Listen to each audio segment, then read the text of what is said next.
জ্বালানি তেলে মূল্য বৃদ্ধিতে বাস ভাড়ার সমন্বয়ে কাজ চলছে। ঈদুল আজহার আগেই সেই ভাড়া সমন্বয় করা হবে বলে জানিয়েছেন প্রধানমন্ত্রী তথ্য ও সম্প্রচার মন্ত্রণালয় বিষয়ক উপদেষ্টা ডাক্তার জাহেদ-উর রহমান।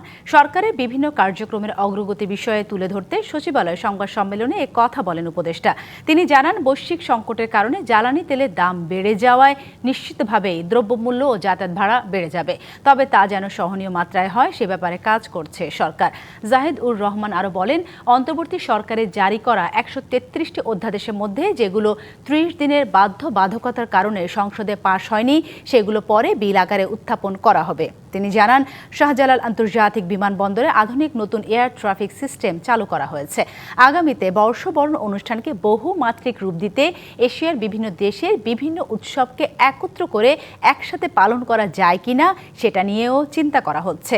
আমিনবাজার ও আশুলিয়া বর্জ্য ব্যবস্থাপনা উন্নত করার জন্য উদ্যোগ নেওয়া হয়েছে বলেও জানান তিনি। আমাদের এই আলোচনা চলছে, এটা কত নাগাদ না, রাদার আমরা বলি যে একটু সময় নিয়েও যদি আমরা একটা বেটার ডিল, যতটা ভাড়া বাড়া উচিত লজিকলি মনে হয় তার থেকে কিছুটা কম করা, তাতে তারাও কিছুটা ছাড় দিলেন, আবার জনগণের কিছু ভাড়া তো বাড়বেই এবং দ্রব্যমূল্য বাড়বে এটা বলে রাখা ভালো, কারণ হচ্ছে ট্রান্সপোর্ট বেড়ে যায়, ট্রান্সপোর্টের খরচ বেড়ে যায়।